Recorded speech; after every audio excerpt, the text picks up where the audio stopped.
तो प्यारे विद्यार्थियों, हमारा जो टॉपिक चल रहा था कार्यशील पूंजी प्रबंधन, आज उसके एमसीक्यू है उनके बारे में देखते हैं। जैसे पहला है कि कार्यशील पूंजी वर्किंग कैपिटल को जाना जाता है किस नाम से? चक्रशील पूंजी, अल्पकालीन पूंजी और तरल पूंजी के नाम, सभी के नाम से जाना जाता है। तो उपयुक्त सभी, ये हमने पहले हमारे जो वीडियोस में हम पढ़ चुके हैं।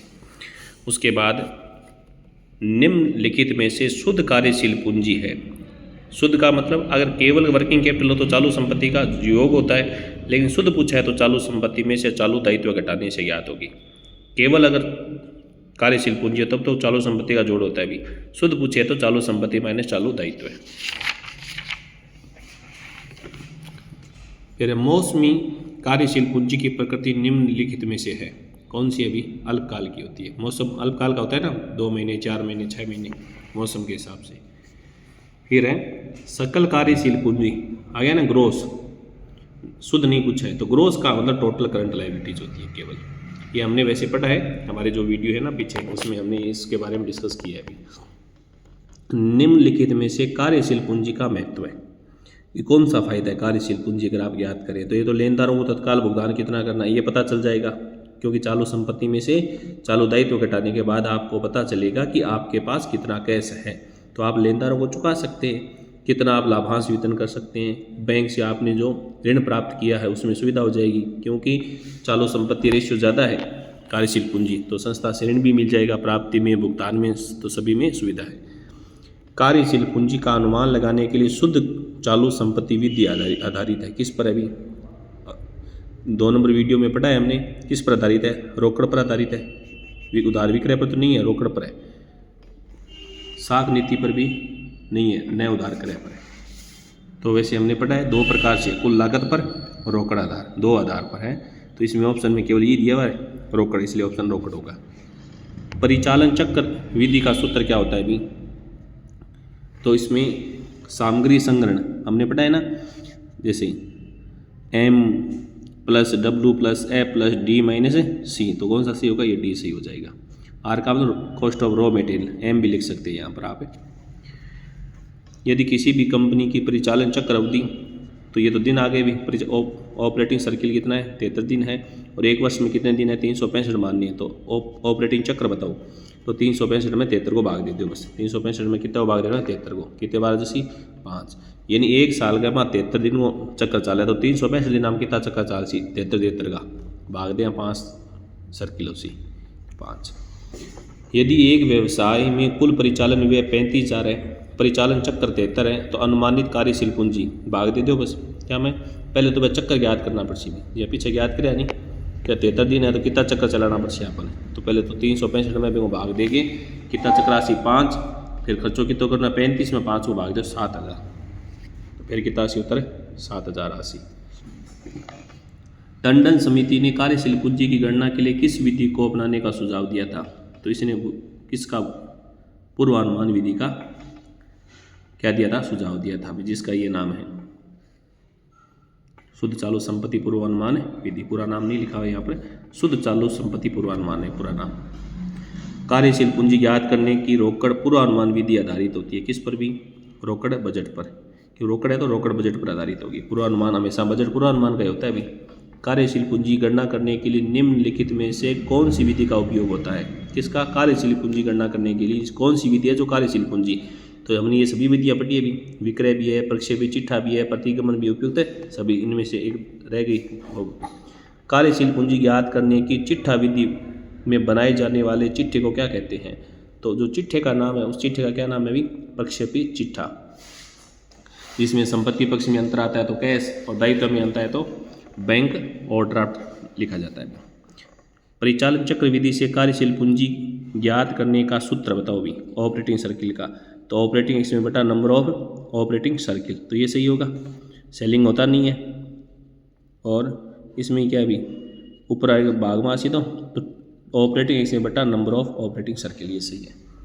कार्यशील पूंजी को प्रभावित करने वाले घटक, व्यवसाय की प्रकृति भी प्रभावित करती है, साख की नीति, तकनीकी परिवर्तन उपयुक्त है सभी।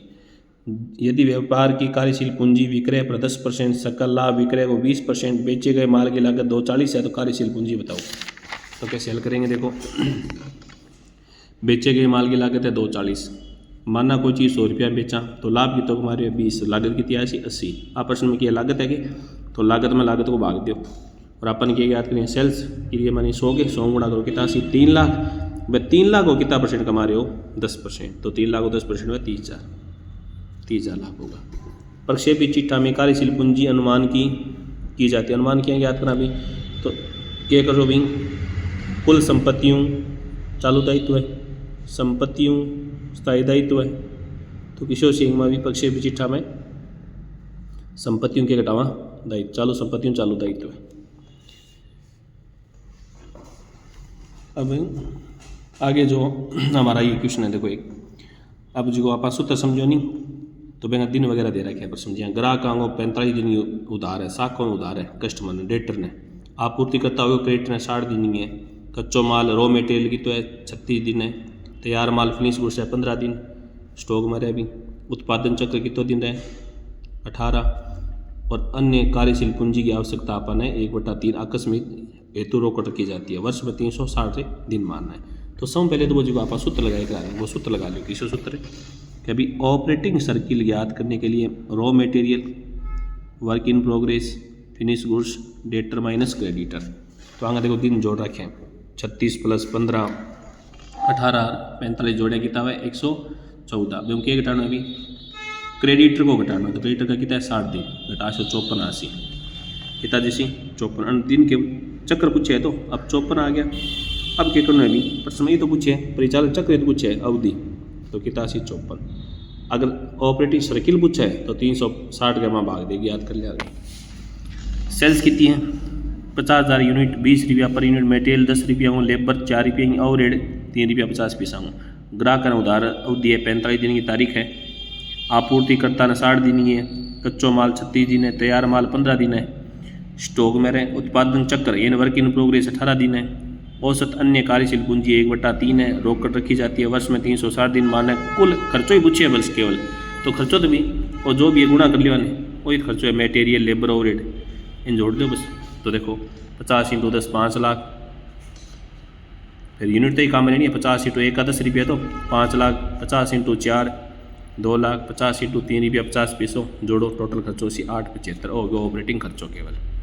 और क्यों कौन पूछो अब एम क्या पूछ लियो भी प्रश्न तो भाई सेम ही है, वो क्या पूछ लियो कार्यशील पूंजी की गणना पूछ ली एक बार, तो अपन क्या याद करनी है अभी, तो अभी जगह थे एक दिन याद करिया ऑपरेटिंग खर्चों की तो आयो एम प्रश्न गामा खर्चो आयो 875, प्रश्न वही है सेम ऑपरेटिंग खर्चों, और दिन एम कितना आया 54 दिन।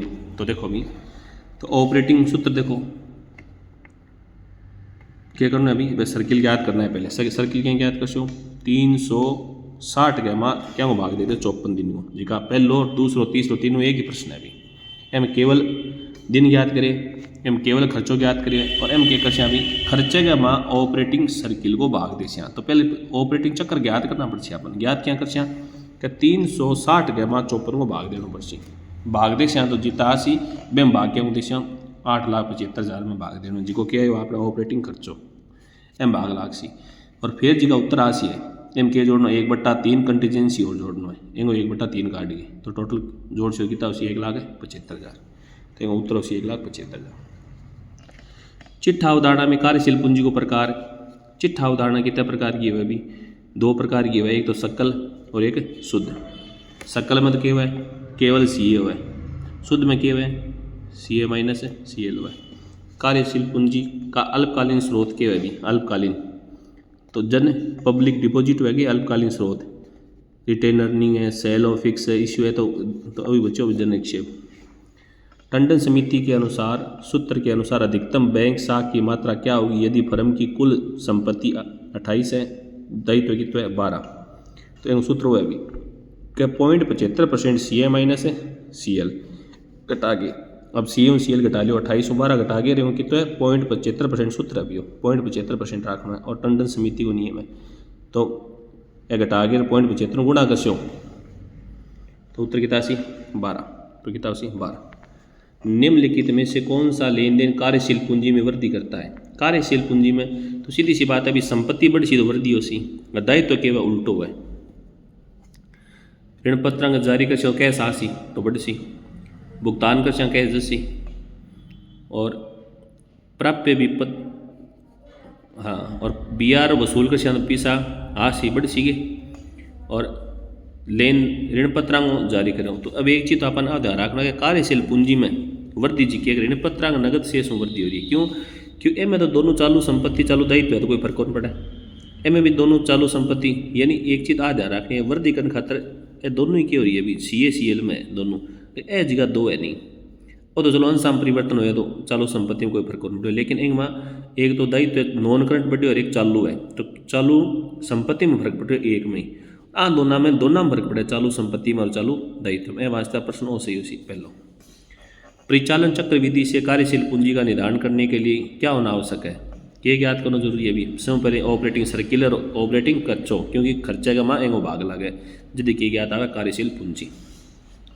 अत्यधिक कार्यशील पूंजी को के रिजल्ट हुए भी प्रबंधिक अकुशलता को परिणाम हुआ ज़्यादा पीस होना त्रुटिपूर्ण साख नीति हुए थारी और लाभदायिकता पर प्रभाव पड़े उपयुक्त सभी दोष के हिसाब में दोष है।